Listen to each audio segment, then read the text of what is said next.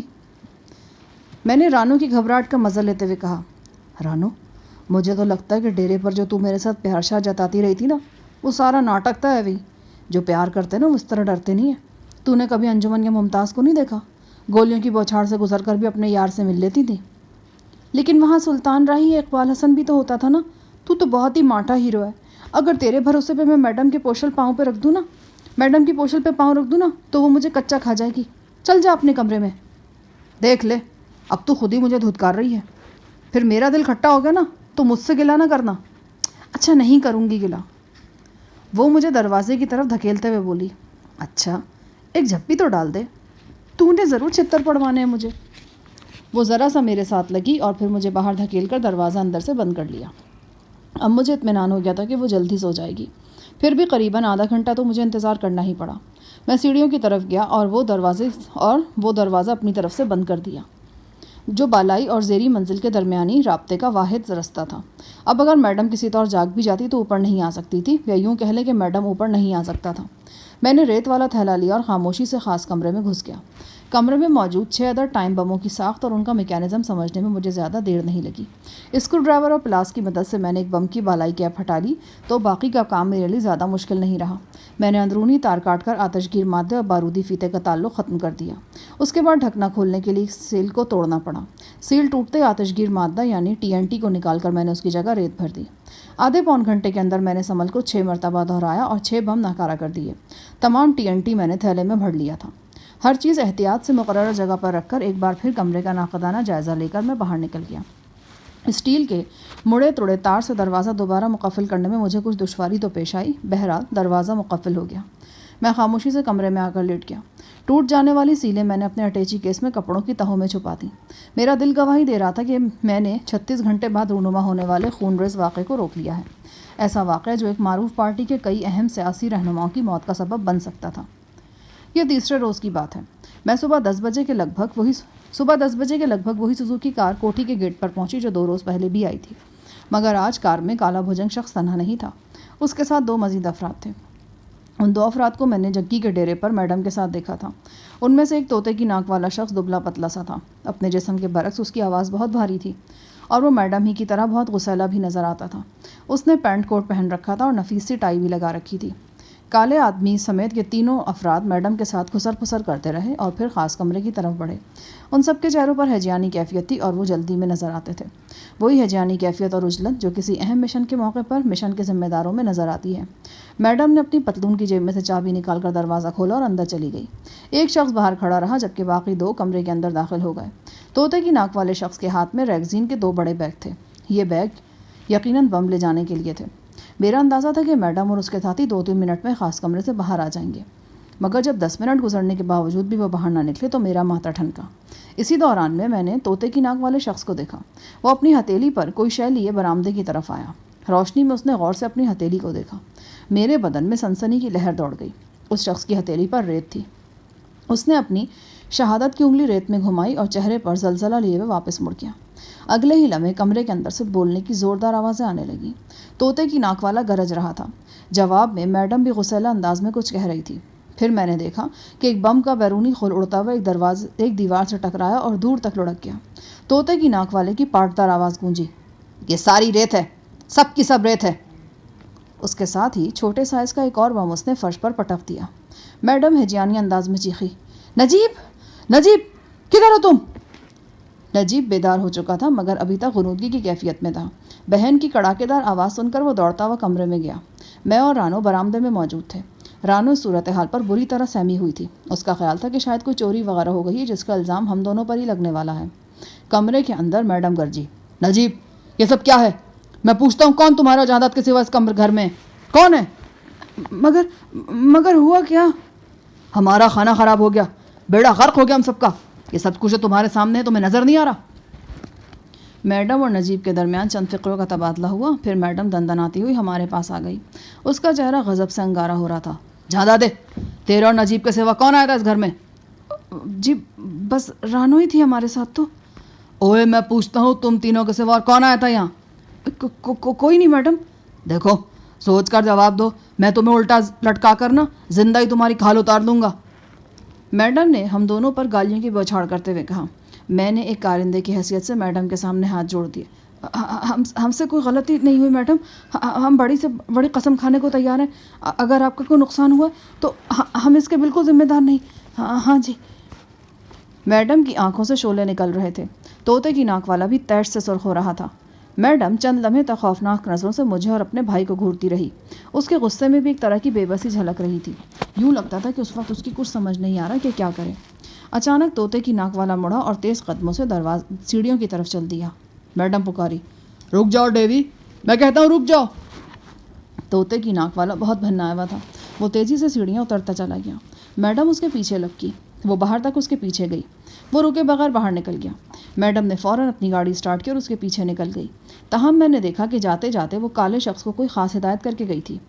اس ہدایت کی نوعیت کا اندازہ تھوڑی دیر بعد ہی ہو گیا. کالا شخص گھر کے بیرونی دروازے پر چوکس کھڑا ہو گیا. یقیناً وہ اس لیے یہاں موجود تھا کہ ہم دونوں کہیں راہ فرار اختیار نہ کر جائیں, اور ہو سکتا ہے کہ اسی قسم کا اندیشہ میڈم کے ذہن میں اپنے بھائی کے حوالے سے بھی موجود رہا ہو. میں نے تھوڑی دیر پہلے ہونے والی گفتگو کے دوران میں واضح طور پر محسوس کیا کہ میڈم اپنے بھائی کو بھی شک کی نظروں سے گھور رہی ہے. اچانک میرے ذہن میں ایک بات آئی. میں اپنے کمرے میں گیا. رانو بھی میرے پیچھے آئی. وہ سخت سہمی ہوئی دکھائی دیتی تھی. اس کے سارے فلمی انداز اڑنچو ہو چکے تھے. وہ ہکلا کر بولی, جہاں دادے اب کیا ہوگا؟ میری تو جان نکلی جا رہی ہے. یہ میڈم تو ہماری کھال ادھیڑ دے گی. مجھے مارنے کے لیے تو یہ ویسے بھی ہر وقت بہانے ڈھونڈتی رہتی ہے. کچھ نہیں ہوگا بے وقوف, تو جا اپنے کمرے میں, سب ٹھیک کر دوں گا میں. رانو کے جاتے ہی میں نے اٹیچی کیس کھولا. اٹیچی کی چھت کی دوہری تہ میں نے جہاں واکی ٹاکی رکھا تھا وہیں نوٹوں کی گڈی بھی پڑی تھی. 1000 روپے والے یہ پورے 100 نوٹ تھے. میں نے کسی ہنگامی ضرورت کے لیے ساتھ لیے تھے. اس میں سے میں نے 60 نوٹ نکال لیے. کپڑے کی تہوں میں بم کی جو سیلیں رکھی تھیں وہ بھی میں نے نکال کر جیب میں ڈال لی. رانو کچن میں جا کر نجیب کے لیے ناشتہ تیار کرنے لگی. وہ باتھ روم میں گھسا ہوا تھا. نیچے ذہن میں کالا محافظ چوکس ہو کر ہمارا پہرا دے رہا تھا. میں نجیب کے کمرے میں گھس گیا.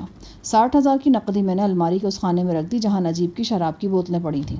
نقدی میں نے بوتلوں کے پیچھے اس طرح چھپائی کہ آسانی سے ڈھونڈی جا سکتی تھی. اس کے بعد میں نے بموں کی سیلیں جیب سے نکالی. نجیب کی بوسکی کی قمیص کھوٹی پر لٹک رہی تھی. یہ دھونے والی قمیص تھی. نجیب جو کپڑے اتارتا تھا وہ ہمیشہ سیدھا کیے بغیر ہی لٹکا دیتا تھا. میں نے سیلیں نجیب کی قمیص کی جیب میں رکھ دی. چند منٹ بعد نجیب باتھ روم سے باہر نکلا اور کھانے میں مصروف ہو گیا. آج وہ بڑی بے دلی سے کھا رہا تھا. اسے معلوم تھا بھی تھوڑی دیر بعد اس کی غصیلی بہن واپس آئے گی اور سخت کارروائی کرے گی. کھانا کھاتے ہوئے وہ مجھ پہ مسلسل برس بھی رہا تھا. جو کچھ یہاں ہوا تھا وہ اس کا الزام مجھ پر تو نہیں دھر رہا تھا, کیونکہ اس کے خیال میں مجھ میں یا رانو میں تو اتنی سمجھ بوجھ نہیں تھی کہ ہم اس طرح کی کارروائی کر سکتے. ہاں, یہ ضرور ہو سکتا تھا کہ ہماری بے پرواہی یا ملی بھگت سے کوئی اور بندہ اس چار دیواری میں داخل ہوا ہو اور یہ کام کر گزرا ہو. نجیب کا شک اس لیے بھی قوی ہو گیا کہ پرسوں وہ گردے کی تکلیف کے سبب کافی دیر کلینک میں رہا تھا. اس کا خیال تھا جو کچھ ہوا تھا اسی وقفے میں ہوا تھا, یعنی یہی کوئی 2.5-3 گھنٹے کے اندر. چند دیواریں لے کر نجیب نے کھانے کی ٹرے ایک طرف لڑکا دی. اس نے اپنی 222 ہاتھ میں پکڑی اور میرے سر پر آن کھڑا ہوا. اور دیکھ جانداد, تو نادر کا بندہ ہے, اس لیے میں تیرا لحاظ کر رہا ہوں. یہاں تم نے جو کچھ کیا نا مجھے صاف صاف بتا دو, ورنہ یاد رکھنا میں بندے کو بہت تڑپا کے مارتا ہوں. میں نے ہاتھ جوڑ دیا اور نجیب کو یقین دلانے کی کوشش کرنے لگا کہ اس معاملے میں ہمارا کوئی قصور نہیں ہے. میں نے کچھ بھی نہیں کیا جی, مگر نادر صاحب نے مجھے سہارا دیا. میں نادر صاحب کے لیے اپنی جان بھی قربان کر سکتا ہوں. اور ہم نے یہاں تیری جان کی قربانی نہیں مانگی تھی, بس اس کمرے میں پڑے سامان کی حفاظت کرنے کو تجھ سے کہا تھا, پر تجھ سے تو وہ بھی نہیں ہو سکی. پر ہوا کیا جی, میری تو سمجھ میں کچھ بھی نہیں آ رہا. اور جو سامان کمرے میں رکھا تھا نا وہ کسی نے عدل بدل کر دیا ہے. اور میری بات کن کھول کے سن لو, یہاں جو کچھ ہوا ہے نا اس کا ذمہ دار صرف اور صرف تم ہو. نجیب کا پارا ایک دم بہت ہائی ہو گیا. اس نے رائفل گھما کر میرے بازو پر ضرب لگائی اور پھر میرے بال مٹھی میں جکڑ کر کئی 2 ہتھڑ میری گردن پہ مارے. اس کے ساتھ ساتھ بہن ہی کے انداز میں اس نے مجھے اور رانو کو ننگی گالیاں دیں. رانو نے باقاعدہ رونا شروع کر دیا. اسی دوران میں لینڈ کروزر کا ہارن سنائی دیا. میڈم واپس آ گئی. نجیب کے چہرے پر ہوائیاں اڑنے لگیں. رانو کا رنگ بھی پیلا پڑ گیا. میڈم ایسے آئی جیسے تیز سیلابی پانی فراٹے بھرتا ہوا آتا ہے. اس کی بھوری آنکھوں میں قہر کی بجلیاں تھیں۔ وہ آتے کے ساتھ ہی بھائی پر برس پڑی۔ تم 2 کوڑی کے نہیں ہو، بس شرابی ہو اور شرابی ہی رہو گے، کسی دن کوڑے کے ڈھیر پر گر کر مرو گے۔ اتنی بڑی لاش ہے تمہاری، 10 بندوں کا کھانا ڈکار جاتے ہو۔ میں پوچھتا ہوں اب تک کیا کارنامہ سر انجام دیا تم نے؟ جب کوئی چھوٹا موٹا کام تمہیں سونپا تم نے ہمیشہ ہی میرے منہ پہ کالک ملی۔ نجیب نے میری طرف اشارہ کیا۔ یہ بندہ مجھے ٹھیک نہیں لگتا، مجھے یقین ہے اسی بدبخت نے کوئی چکر چلایا ہے۔ نجیب نے کھڑے کھڑے مجھ پر ٹانگ چلائی۔ میں چاہتا تو اس وار سے بچ سکتا تھا، مگر میں بچنا نہیں چاہتا تھا۔ ٹانگ میرے سینے پر لگی اور میں لڑکھڑا گیا۔ نجیب نے دوسری ٹھوکر میری ناف میں رسید کی۔ بھائی کو ایکشن میں دیکھا تو بہن کو دگنا جوش آ گیا۔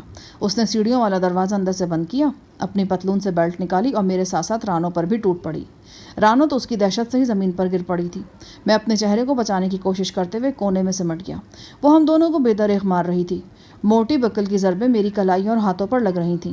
میں اس ڈرامے میں جو کردار ادا کر رہا تھا اس کی ڈیمانڈ یہی تھی کہ میں یہ مار کھاؤں اور دبے دبے لفظوں میں میڈم کے سامنے صفائی بھی پیش کرتا رہوں۔ میڈم تو جیسے پاگل ہو گئی۔ اس کے جسم میں مردوں سے بڑھ کر قوت تھی۔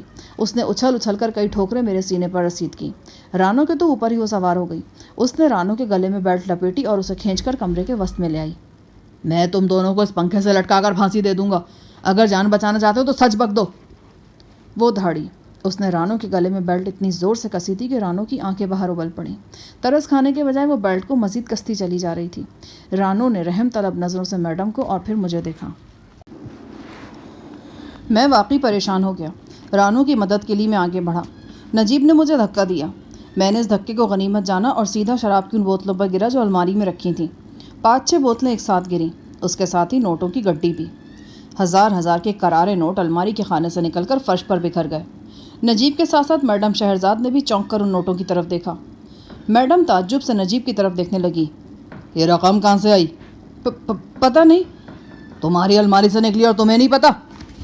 میں نے یہاں نہیں رکھی تھی، تم نے رکھی ہوگی۔ کیا بک بک کر رہے ہو؟ میرا دماغ خراب ہے کہ میں تیری الماری میں رقم رکھوں گا؟ میڈم دھاڑی۔ اس کی آنکھوں میں شبہات نمودار ہو رہے تھے۔ نیچے جھک کر میڈم نے کچھ نوٹ اٹھائے، جیسے اندازہ لگانے کی کوشش کر رہی ہو کہ وہ جعلی تو نہیں۔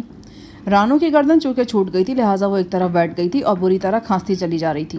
اسے ابکائیاں بھی آ رہی تھیں۔ میڈم بڑے غصے کے عالم میں اس الماری کی طرف گئی جہاں سے شراب کی بوتلیں گری تھیں۔ اس نے الماری میں چاروں طرف ہاتھ گھمایا، دوسرے کئی خانے بھی کھول کر دیکھے، شاید وہ مزید رقم تلاش کر رہی تھی۔ نجیب چپ چاپ کھڑا تھا۔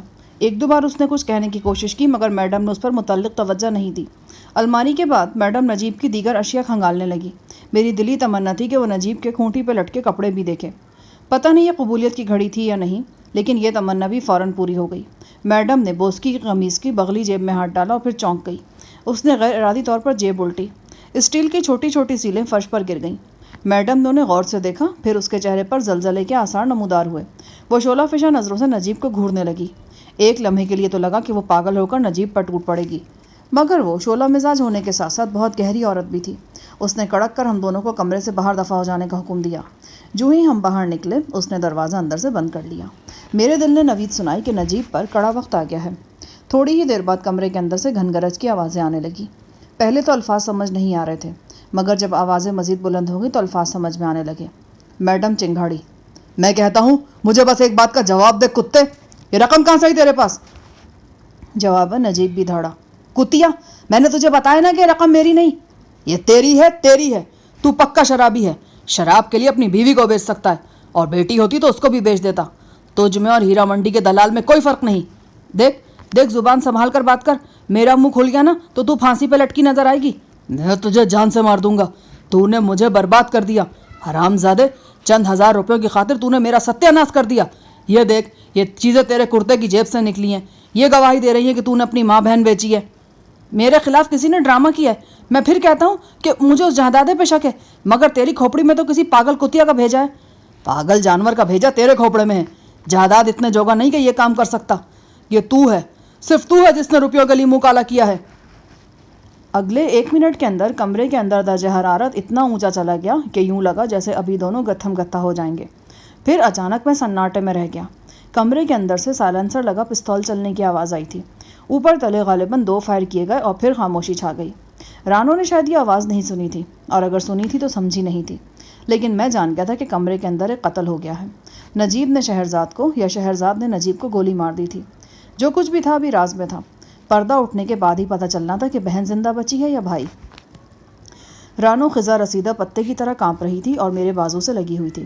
چند لمحے بعد دروازہ کھلا. میڈم شہرزاد باہر نکلی. اس کے چہرے پر زلزلہ تھا اور آنکھوں میں جنونی چمک. اس کے ہاتھ میں سائلنسر لگا پستول صاف نظر آ رہا تھا.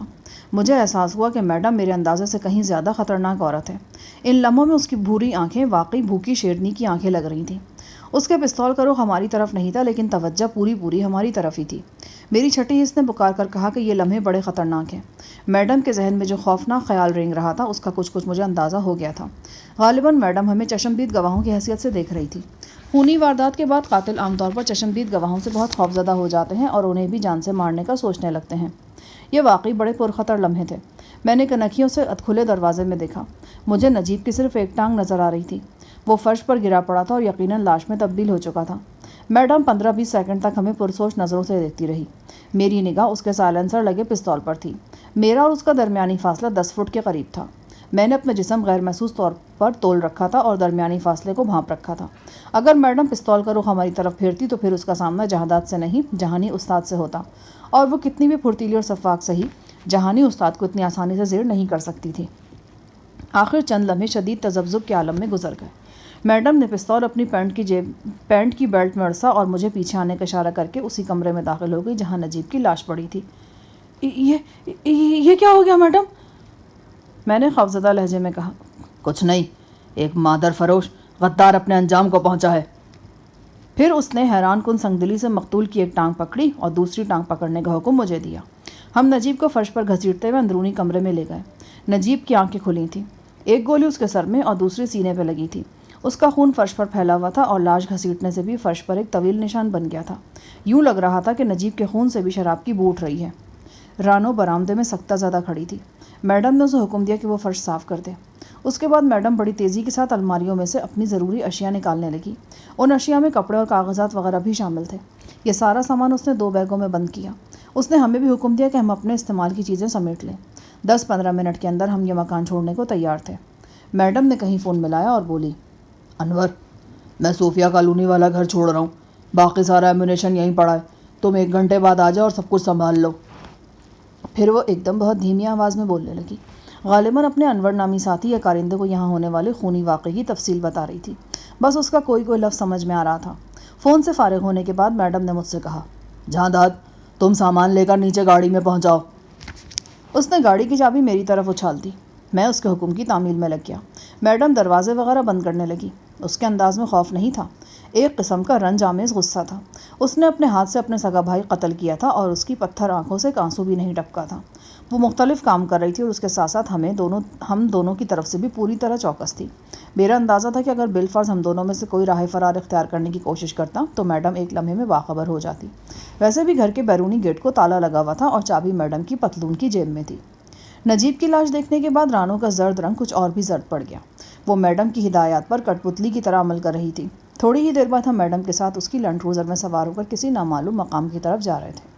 میڈم کی گاڑی میڈم کا ہمراز ڈرائیور رشید ڈرائیو کر رہا تھا. میڈم بڑے ٹھسے کے ساتھ اس کے ساتھ والی نشست پر ٹانگ پہ ٹانگ چڑھائے بیٹھی تھی. ہم دونوں درمیانی نشستوں پر تھے. میڈم خاموش تھی مگر یہ آتش فشاں والی خاموشی تھی. شیخو پورے کی مختلف سڑکوں سے گزرتے ہوئے ہمیں کشادہ علاقے میں آ گئے.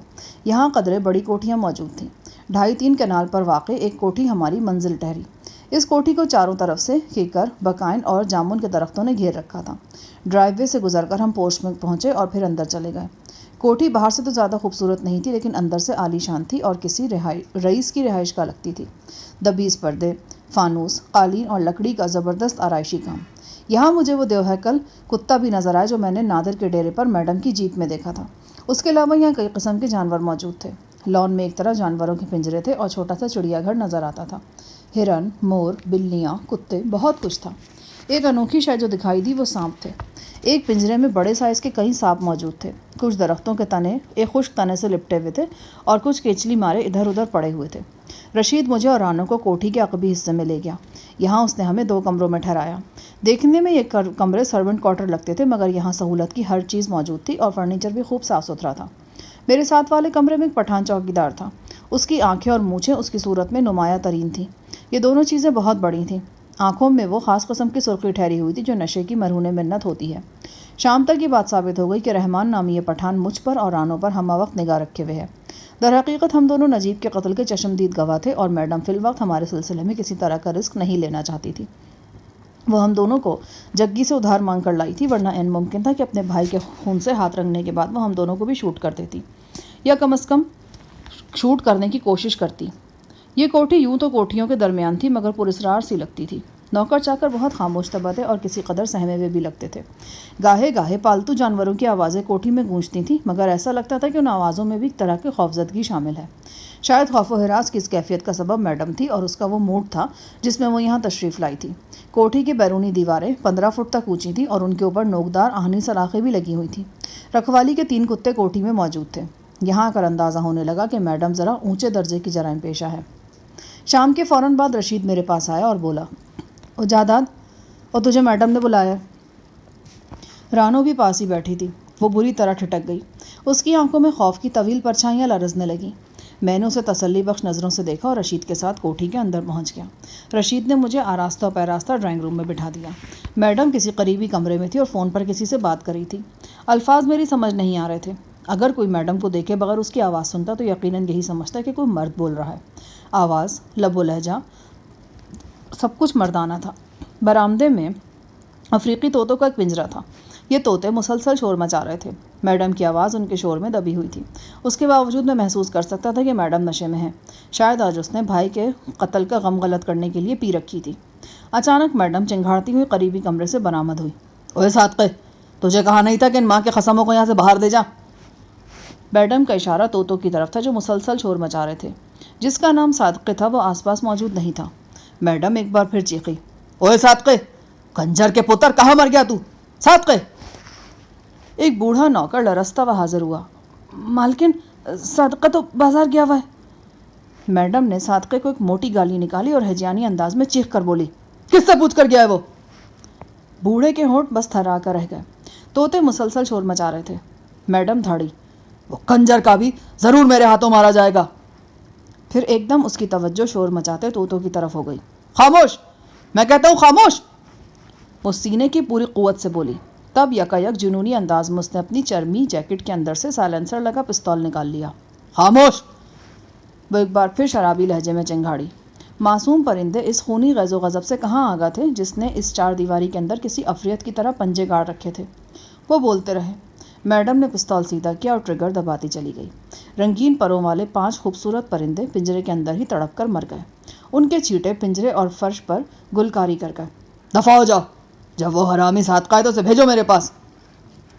بوڑھے نے جلدی سے اس بات میں سر ہلایا اور واپس مڑ گیا۔ یہی وقت تھا جب ایک نوعمر لڑکا بیرونی دروازے سے اندر داخل ہوا۔ وہ 17-18 برس کا رہا ہوگا۔ اس نے شلوار قمیض پہن رکھی تھی، اوپر شاید لنڈے کا کوٹ تھا۔ وہ بڑی بے پرواہی سے چلا آ رہا تھا۔ اسے دیکھ کر بوڑھا ٹھٹک گیا۔ میں نے اندازہ لگایا کہ شاید یہی صادقہ ہے۔ اگلے چند سیکنڈ میں یہ اندازہ درست ثابت ہوا۔ لڑکے کو دیکھ کر میڈم ایک دم خوخار شیرنی نظر آنے لگی۔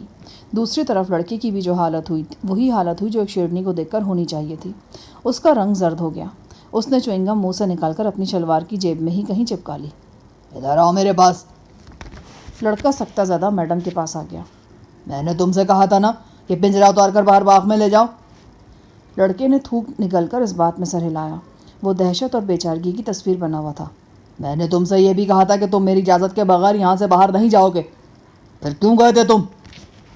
میڈم نے اس کے سر کے بال پکڑ لیے۔ معاف کر دیں مالکن، غلطی ہو گئی۔ ایک دم جیسے کمرے میں بھونچال آ گیا۔ میڈم نے اتنی زور سے لڑکے کو تھپڑ مارا کہ وہ اچھل کر دیوار سے ٹکرایا۔ میڈم نے نہایت وحشت کے عالم میں اس پر تھپڑوں اور ٹھوکروں کی بارش کر دی۔ پھر ایک کونے سے وہ آہنی سریا اٹھائے جس سے روشن دان وغیرہ بند کیے جاتے ہیں۔ اس سریے کو ڈنڈے کے طور پر استعمال کرتے ہوئے وہ لڑکے کو جنونی انداز میں پیٹنے لگی۔ وہ فرش پر لوٹ پوٹ ہو رہا تھا اور ذبح ہوتے بکرے کی طرح چیخ رہا تھا۔ اس کی جیب سے چوئنگم کی رنگ برنگی گولیاں نکل کر فرش پر لڑک گئی تھیں۔ میڈم کے جاہو جلال سے ارد گرد کی ہر شے سہمی ہوئی نظر آتی تھی۔ نوکر دم بخود کھڑے تھے۔ وہ لڑکے کو اٹھا کر دیواروں سے پٹخ رہی تھی۔ ایک دم لڑکا بے سدھ ہو گیا۔ اسے کہیں ناقابل تلافی ضرب لگ گئی تھی۔ لڑکے کی شلوار میں زاربن کی جگہ لاسٹک تھا۔ مار پیٹ کے دوران میں ہی یہ شلوار کھسک کر اس کے گھٹنوں تک چلی گئی۔ اب وہ اسی حالت میں فرش پہ پہلو کے بل پڑا تھا۔ اس کے سر اور منہ سے خون بہہ بہہ کر قالین کو رنگین کر رہا تھا۔ بوڑھے نوکر نے ایک دم آگے بڑھ کر میڈم کے پاؤں پکڑ لیے۔